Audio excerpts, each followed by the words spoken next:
Hello গালিবিয়ান, কি অবস্থা আপনাদের সবার? আশা করি আপনারা সবাই ভালো আছেন এবং ভালো থাকার দলে আছেন। আজ অনেকদিন পর আপনাদের সামনে একটি ধারাবাহিক গল্প নিয়ে হাজির হয়েছি। গল্পটি গালিব ভাইয়া নিজে লিখেছেন। তিনি তার গল্পটির নাম দিয়েছেন 'তৃতীয় চোখ'। আজকে এই গল্পটির ১ম পর্ব বলবো আপনার। আশা করি আপনাদের সবার ভালো লাগবে গল্পটি। চলুন তাহলে আর কথা বাড়াবো না। গল্পটি শুরু করা যাক। গল্পটি শুরু করার আগে বলে রাখি বন্ধুরা, যারা এখনো আমাদের চ্যানেল নতুন আছেন তারা অবশ্যই চ্যানেলটি সাবস্ক্রাইব করবেন। আর যারা আগে থেকেই সাবস্ক্রাইব করেছেন তাদেরকে অসংখ্য ধন্যবাদ।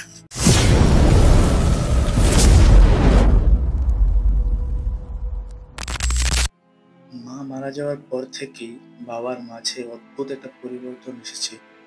খাওয়ার সময় ছাড়া সে তার রুম থেকে বের হয় না, আবার কাউকে তার রুমে ঢুকতেও দেয় না। মাঝে মাঝে রাতে আবার বাবার রুম থেকে ফিসফিস করে কথা বলার শব্দ আসে। কার সাথে যেন হেসে হেসে কথা বলে। এবারে জিজ্ঞেস করলে বলে, তোর মা এসেছিল রাতে, তার সাথেই কথা বলেছি। ভাবতাম মায়ের কথা হয়তো এখনো বলতে পারিনি, তাই এমন অদ্ভুত আচরণ করে। আগের তুলনায় অনেক বেশিই খাবার লাগে তার। খাবার বেশি লাগে সেটা নিয়ে কিছু বলছি না, তবে সাধারণত একজন মানুষ যতটুকু খায় সে তার ৪ গুণ খায়। দিন দিন বাবার পাগলামি বেড়েই চলছে। মা মারা গিয়েছে আজ ২ মাস হলো। এই ২ মাসে বাবা একেবারের জন্য বাসার বাইরে যায়নি। বাইরে আলো দেখেনি। অনেক চেষ্টা করেও তাকে বাসা থেকে বের করতে পারিনি। আমার নাম আফরিন। আমরা ১ ভাই ১ বোন। ভাইয়া পড়ালেখার সুবাদে কলেজের হোস্টেলে থাকে। বাবা আর আমি বাসায় থাকি। ২ মাস আগে হঠাৎ করেই মা ঘুমের মাঝে স্ট্রোক করে শেষ নিঃশ্বাস ত্যাগ করেন। আমাদের সবকিছু যেন অন্ধকার হয়ে যায় মাকে হারিয়ে। আমরা ভাই-বোন সেই কষ্ট কাটিয়ে উঠতে পারলেও বাবা এখনো পারেনি। বাবা অনেক ভালোবাসতো মাকে। বুঝ হওয়ার পর থেকে তাদের কখনো ঝগড়া করতে দেখিনি, এমনকি কখনো কথা কাটাকাটিও হয়নি। যদি সুখী দম্পতির কোনো উদাহরণ দিতে হয় তাহলে আমি আমার মা-বাবাকে সেই উদাহরণ দিব। আমি মাদ্রাসা আলিম পড়ি ২য় বর্ষে। তাই বোরকা ছাড়া বাসা থেকে বের হই না। ইসলামী রীতিনীতি মেনে চলার চেষ্টা করি। ৫ ওয়াক্ত নামাজ পড়ি আর মাঝে মাঝে শেষ রাতে তাহাজ্জুদ পড়ি। এমনই একদিন রাতে তাহাজ্জুদ পড়ছিলাম, হঠাৎ পাশে বাবার রুম থেকে মহিলা কণ্ঠের কান্না ভেসে আসলো। ফুঁপিয়ে ফুঁপিয়ে কান্না করছে কেউ। আমি সালাম ফিরিয়ে ধীরে ধীরে বাবার রুমের দিকে গেলাম। কান পেতে শোনার চেষ্টা করলাম কি হচ্ছে রুমে। শুনতে পেলাম একজন মহিলা কাঁদছে আর কাকতি মিনতি করে বলছে, আমাকে আর ডেকো না দয়া করে, আমার খুব কষ্ট হয় এখানে আসলে। যে আমাকে নিয়ে গিয়েছে সেও অনেক রাগ করে এটা নিয়ে। বাবা বলছে, আমি যে তোমাকে না দেখে থাকতে পারি না, তোমাকে আসতেই হবে, তুমি ছাড়া এই দুনিয়া আমার কেউ নেই। এটা শুনে মহিলা আরো কান্না করা শুরু করলো। আমি সবকিছু শুনে খুব ভয় পেয়ে গেলাম। বাবা কার সাথে কথা বলছে? বাবার রুমে মহিলা মানুষ কিভাবে আসলো? আমি ভয়ে ভয়ে বাইরে থেকে ডাক দিলাম, বাবা তুমি ঠিক আছো? কার সাথে কথা বলছো এত রাতে?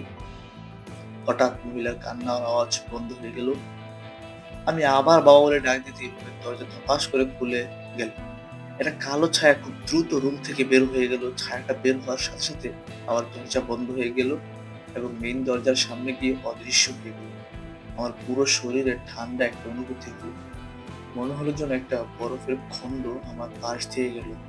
আমি ভয়ে যেখানে আছি সেখানেই দাঁড়িয়ে রইলাম। এটা কি ছিল? বাবা কি জন্য কাউকে তার রুমে ঢুকতে দেয় না? আমি আবার বাবাকে ডাক দিতে যাব, এমন সময় পেছনে কারো উপস্থিতি টের পেলাম। কেমন খচখচ শব্দ করেছে, যেমনটা নতুন কাপড় পরলে হয়। ভয়ে আমার গলা শুকিয়ে কাঠ হয়ে গেল। জিন জাতি বলতে আল্লাহর একটা সৃষ্টি আছে সেটা জানি। কোরআনে তাদের নামে একটা সূরাও দিয়েছেন আল্লাহ, কিন্তু কখনো তাদেরকে নিজ চোখে দেখার দুর্ভাগ্য হয়নি। তবে আজ মনে হয় আমি শেষ। কেউ তো আমার পেছনে আছে। গলা দিয়ে একটা শব্দ বের করতে পারছি না। আমি আস্তে আস্তে পিছনে তাকালাম এবং যা দেখলাম তাতে আমার আর দাঁড়িয়ে থাকতে পারলাম না। আমার মা নতুন লাল শাড়ি পরে দাঁড়িয়ে আছে হাসি মুখে। আমি ভয়ে কান্না করে দিলাম। মা আমাকে খুব শান্ত গলায় বলল, এত রাতে তোর বাবাকে বিরক্ত করছিস কেন? যা গিয়ে ঘুমিয়ে পড়। আমার চোখ ধীরে ধীরে অন্ধকার হয়ে গেল। তারপর কি হয়েছে আমার মনে নেই। সকালে উঠে দেখলাম আমি আমার রুমে খাটে শুয়ে আছি। দেখলাম আমার রুমের দরজাও ভেতর থেকে বন্ধ। চোখ টলতে টলতে রাতের কথাগুলো মনে করতে লাগলাম। কি হয়েছিল রাতে? এগুলো স্বপ্ন ছিল নিশ্চয়ই। আমি যেহেতু আমার বিছানায় আর দরজাও বন্ধ, কি বাজে স্বপ্ন দেখলাম। ঘড়ির দিকে তাকিয়ে দেখলাম প্রায় ১০টা বাজে গিয়েছে। আমি তাড়াতাড়ি উঠে ফ্রেশ হয়ে নিলাম। ১০:৩০টায় একটা ক্লাস আছে। খেয়াল করলাম বাবার রুমের দরজাটা হালকা ফাঁকা হয়ে আছে। কি ভেবে যেন উঁকি মেরে চাইলাম বাবা কি করে রুমে। দেখলাম বাবা জানালার কাছে দাঁড়িয়ে বাইরে তাকিয়ে আছে একমনে। মা মারা যাওয়ার পর চিরচেনা বাবাটাকে এখন কেন যেন অচেনা মনে হয়। কারোর সাথে কথাও বলে না। আমি নাস্তা করে বাবার জন্য টেবিলে নাস্তা রেখে বেরিয়ে পড়লাম মাদ্রাসার উদ্দেশ্যে। যাওয়ার আগে বাইরে থেকে বলে গেলাম, বাবা আমি মাদ্রাসায় যাচ্ছি, টেবিলে নাস্তা আছে, খেয়ে নিও। বাসা থেকে বের হয়ে একটা রিক্সায় উঠে বসলাম, তখনই কোথা থেকে যেন গালিব ভাইয়া হন্তদন্ত হয়ে আমার সাথে রিক্সায় উঠে বসলো। আমি রাগ হয়ে বললাম, গালিব ভাইয়া এসব কি, নামেন বলছি, তাহলে কিন্তু লোক জড়ো করবো চিল্লাইয়া। গালিব ভাইয়া ৩২টা দাঁত বের করে বলল, আফরিন এমন করো কেন? আমিও তোমার মাদ্রাসার কাছে যাব একটা কাজে, কিন্তু রিক্সা ভাড়া নেই। আর দুইজন গেলেও যেই ভাড়া দিতে হবে, তুমি একা গেলেও ভাড়া একই দিতে হবে। তাহলে শুধু শুধু একটা সিট অপচয় করার দরকার কি বলো? আর অপচয়কারীকে শয়তানের ভাই বলে, জানো তো? অবশ্য তুমি ভাই হবে না, বোন হবে। আমি রাগ হয়ে তাকে ধাক্কা দিয়ে রিক্সা থেকে নামিয়ে দিলাম আর বললাম, আমি নিজেই শয়তান, অপচয় করলে আমি করব, আমার সাথে আপনি যেতে পারবেন না, ফাজিল কোথাকার। পুলিশে ধরিয়ে দিবে একদম ইফটিজিং মামলা দিয়ে। গালিব ভাইয়া হাসতে হাসতে বলল, তুমি যদি ভেবে থাকো পুলিশের কথা বললে আমি ভয় পেয়ে যাব, তাহলে ঠিকই ভাবছো। কি দরকার এসব মামলা হামলা, আমি এমনিতেই চলে যাচ্ছি। আমি রিক্সাওয়ালাকে বললাম, আমার জানতো আপনি। গালিব ভাইয়া পিছন থেকে ডেকে বলল, তবে জেনে রাখো আফরিন, তুমি আমার ব্যক্তিগত শয়তান। তোমার কাজ শুধু আমাকে ধোঁকা দেওয়া, এই জন্যই তোমার সামনে কোনো দোয়া দরুদ পড়ি না, যদি তোমার কষ্ট হয়। আমি মুচকে এসে বললাম, পুরাই পাগল। গালিব ভাইয়া এমনিতে অনেক ভালো ছিলেন, তার বাবা অঢেল ধন সম্পদ থাকার পরও কখনো সেসবের অহংকার নেই তার মাঝে। সাধারণভাবে চলাফেরা করতে পছন্দ করে, নিজস্ব গাড়ি থাকার পরও আমার সাথে প্রতিদিন রিক্সায় ওঠার ধান্দা করে। আমি জানি সে আমাকে অনেক ভালোবাসে, আজকাল থেকে নয়, বরং সেই ক্লাস 9 থেকে। আমি যে তাকে পছন্দ করি না এমনটা না, তার মতো একটা ছেলেকে যে কেউ ভালোবাসতে চাইবে। কি মনে করে যে আমার পেছনে পড়ে আছে সেটাই বুঝছি না। আমিও তাকে অনেক পছন্দ করি, কিন্তু সেটা তাকে কখনো বুঝতে দেইনি। সব সময় তার সাথে বাজে আচরণ করে দূরত্ব বজায় রাখার চেষ্টা করি। তার ফ্যামিলির সাথে আমার যায় না। আমি মধ্যবিত্ত পরিবারের মেয়ে, আর সে সোনার চামচ মুখে দিয়ে জন্ম হয়েছে, তাই এটা সম্ভব না। গালিব ভাইয়া সেটা বুঝতে চায় না। ক্লাস শেষ করে মাদ্রাসা থেকে বের হতে হতে দুপুর 2টা বেজে গেল।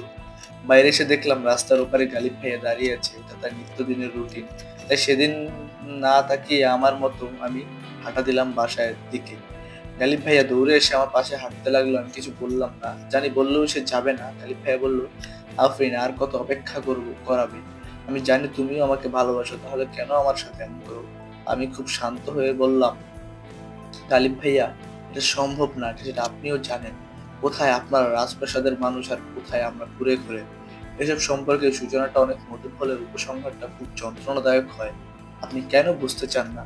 গালিব ভাইয়া আর কিছু বলল না, উল্টো ঘুরে চলে গেল। আমি তার চলে যাওয়ার দিকে তাকিয়ে রইলাম। অন্যদিন তো বক বক করতে করতে আমার সাথে বাসা পর্যন্ত যায়, আজকে ও চলে গেল কেন? আমার মনটা খারাপ হয়ে গেল। আমি আবার সামনে হাঁটা দিলাম। হঠাৎ আমার চোখ গেল একটু দূরে বাবা দাঁড়িয়ে আছে। আমি বাবা বলে ডাক দিতেই অদ্ভুত একটা হাসি দিয়ে দ্রুত সে হাঁটা দিয়ে রাস্তার মাঝখানে চলে গেল, এবং একটা গাড়ি এসে ধপাস করে বাবাকে মেরে দিল। আমি চিৎকার করে উঠলাম, বাবা! আশেপাশে সবাই আমার দিকে এগিয়ে এলো কি হয়েছে জানার জন্য। আমি খেয়াল করে দেখলাম সেখানে আসলে কোনো অ্যাক্সিডেন্ট হয়নি। তাহলে কি ভুল দেখলাম আমি? আমি স্পষ্ট বাবাকে দেখেছি। লোকজন আমাকে জিজ্ঞেস করছে কি হয়েছে। আমি কারো কথার কোনো জবাব না দিয়ে দ্রুত হাঁটা দিলাম বাসার দিকে। আবহাওয়া অন্ধকার হয়ে এসছে, হয়তো খুব বৃষ্টি হবে। কালো মেঘ ছেয়ে যাচ্ছে চারদিকে। আমি কেমন যেন দিক বেদিক হয়ে যাচ্ছি। আমি কোথায় যাব, আমার বাসা কোথাও সেটাও মনে করতে পারছি না। মাথাটা ভন ভন করছে, আমার চারিদিকে সবকিছু ঘুরছে মনে হচ্ছে। অনেক কষ্টে বাসার ঠিকানাটা মনে করতে পারলাম, কিন্তু আমি ভুলে গিয়েছি আমার বাসা কোথায়। পথে একজনকে থামিয়ে বাসার ঠিকানা বলে জিজ্ঞেস করলাম, ভাই এই বাসাটা কোথায় বলতে পারেন? লোকটা একটু বিরক্ত হয়ে বলল, যেই বাসার সামনে দাঁড়িয়ে আছো সেই বাসার ঠিকানায় জিজ্ঞেস করছো, পাগল নাকি পাগল? এই বলে লোকটা চলে গেল। আমার হুঁশ এলো, তাকিয়ে দেখলাম সব স্বাভাবিক, আবহাওয়া ঠিক আছে, একদম রৌদ্রোজ্জ্বল। তাহলে এতক্ষণ কি হলো আমার সাথে? আমি বাসার সামনে দাঁড়িয়ে বাসা খুঁজে পাচ্ছিলাম না। তাড়াতাড়ি করে বাসায় গেলাম। 5 তলা বিশিষ্ট বিল্ডিং এর 2য় তলায় ভাড়া থাকি আমরা। সিঁড়ি দিয়ে ওঠার সময় একটু দূর থেকে দেখতে পেলাম দরজাটা খোলা। আমার স্পষ্ট মনে আছে আমি তালা লাগিয়ে গিয়েছিলাম। তাহলে কি বাবা বাসার বাইরে গিয়েছে? তাড়াতাড়ি করে বাসায় ঢুকে দেখলাম বাবা খাবার টেবিলে বসে আছে। আমাকে দেখেই সুন্দর করে একটা হাসি দিয়ে বলল, এত দেরি হলো কেন? "আয় মা, তোর জন্য আমি খাবার তৈরি করে রেখেছি, খেয়ে নে।" আমি খুব অবাক হলাম। আমার চোখে পানি চলে এলো। আজ ২ মাস পর বাবা আমার সাথে কথা বলছে। বাবাকে একদম স্বাভাবিক মনে হচ্ছে। তার হাসিটা এখনো যেন আগের মতোই। আমি ইমোশনাল হয়ে বাবার দিকে এগিয়ে যেতেই বাবা উঠে টেবিলে রাখা ছোট একটা বাটির ঢাকনা উঠিয়ে বলল, "দেখ তো কেমন হয়েছে?" আমি বাটির দিকে তাকিয়ে থমকে দাঁড়িয়ে গেলাম। আমার আর পা চলছে না। গলা দিয়ে কোনো কথাও বের হচ্ছে না। বাটিতে ৩ টা বড়, বড় রক্তাক্ত চোখ রাখা আছে। মনে হচ্ছে যেন এইমাত্র এই চোখগুলো উপড়ে ফেলা হয়েছে। বাবার দিকে তাকিয়ে দেখলাম ভয়ংকর এক হাসিতে আমার দিকে তাকিয়ে আছে। বন্ধুরা, আজ এই পর্যন্তই ছিল আমাদের গল্পটি। এখন এই গল্পের অনেক রহস্য বাকি আছে যেগুলো আস্তে, আস্তে আমরা খোলাসা করব। আপনারা ধৈর্য সহকারে মনোযোগ সহকারে গল্পটি শুনবেন। আশা করি আপনাদের খুব ভালো লাগবে। দেখা হবে আপনাদের সাথে এই গল্পের পরবর্তী এপিসোড নিয়ে। ততদিন পর্যন্ত ভালো থাকবেন, সুস্থ থাকবেন। ধন্যবাদ।